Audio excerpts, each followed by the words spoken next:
So this time last year, Ben, we were able to go game by game of the Jaguars' newly released schedule with a green screen. We don't have that luxury today, but we can still bring you a breakdown of the Jaguars' 2020 slate.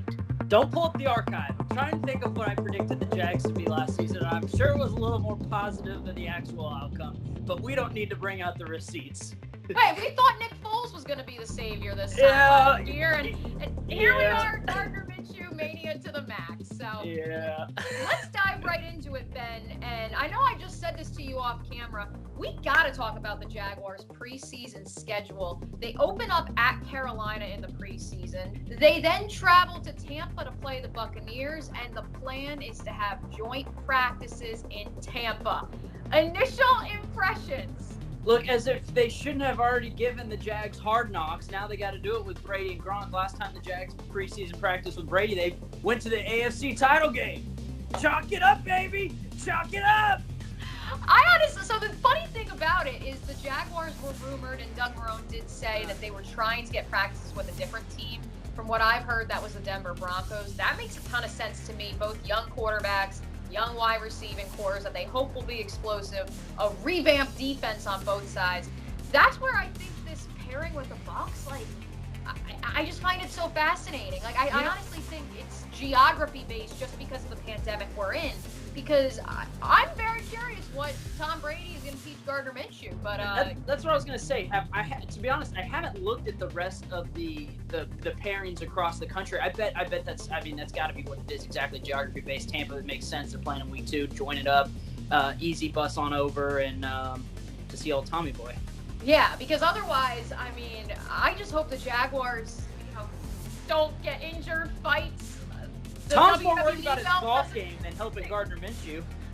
Yeah, as long as we're not breaking out the WWE belt, which very well could happen. But yeah, so that is, of course, the Jaguars' preseason schedule, and we move on to the meat of the 2020 schedule, beginning with a lovely home opener against Phillip Rivers, the Jaguars' kryptonite. Yeah, kryptonite, but now they have to see him twice this year. Ben, do you think by him being in blue and white, does that change the outcome from what we've seen before with so many beatdowns at the hands of Mr. Rivers? Well, we are looking at two different precedents because the Jags ended the season on a strong note against Indianapolis, but that Phillip Rivers game and abs when they played the Chargers at the end of last season. We're looking at two different combinations here. How comfortable can Rivers get with a limited offseason and a new team? Honestly, if the Jags start the season 1-0, don't be shocked. Now it would be wild. Honestly, I kind of like the first 3 games, Mia. If you can give me a prediction for weeks 1 and 2, but I wouldn't be shocked to see if the Jags split weeks 1, 2, and maybe even pull out 2 out of 3. Heck, maybe 2 out of 4 in the first as we go down these, Mia. To be quite honest, Ben, I'm going to jump the first 6 games. The Jaguars do have a bye week 7. I believe if the Jaguars can be 4-2 heading into their bye, the complex of the 2020 season changes. It's no longer about tanking for Trevor. It's about seeing what Gardner Minshew can give you. I mean, I think that the Colts could be a win. I don't think Phillip Rivers will be as accustomed to the heat in Jacksonville, nor his own team, as you mentioned. Jaguars are also 5-0 at home against the Colts in their last 5 meetings. Don't think the Titans on the road is a win. Never is. The Dolphins. It's tough out there. The Dolphins and the Bengals, I believe, can also be wins, and I can see them either pulling off an upset at Houston, because I really don't think Houston is going to be taking the step forward they were hoping to this year, despite having Deshaun Watson. And I think the Lions at home is a win. There's a chance the Jaguars could be 5-1, and I know people are going crazy soon. Oh my gosh, here we go again. But then we get past that bye week, Ben. Oh boy. Yeah, talk about a gauntlet. I do think if the Chargers game, which is that first game after the bye in the same week as the Florida-Georgia game, I think if that had been a home game, I think the Jaguars have a chance. They don't have Phillip Rivers anymore. Justin Herbert, yes, he'll be in the midway of his season, or Tyrod Taylor if he is the starter. But I think that that's a win. Going to the West Coast, though, the Jaguars' win at Denver last year was their first West Coast win since, I believe, 2013, 2014.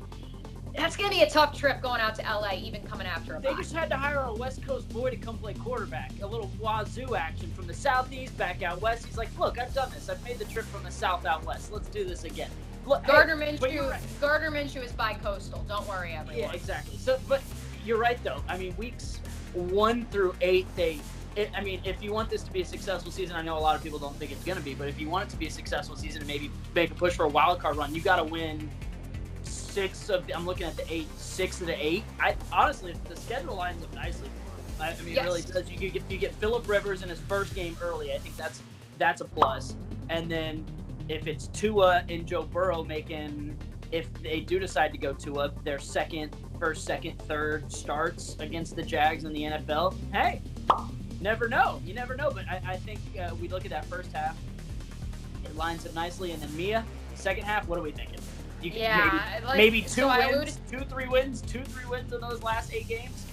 The scary part is, Ben, the Jaguars put such an emphasis this offseason on building for the stretch run, having the depth that they don't run out of gas through the second portion of the season. I mean, if you got to go to Green Bay, you got to go to Minnesota, you got to face the Titans again. You have to go to Baltimore on December 20th. Do you know how cold Baltimore is in December, Ben?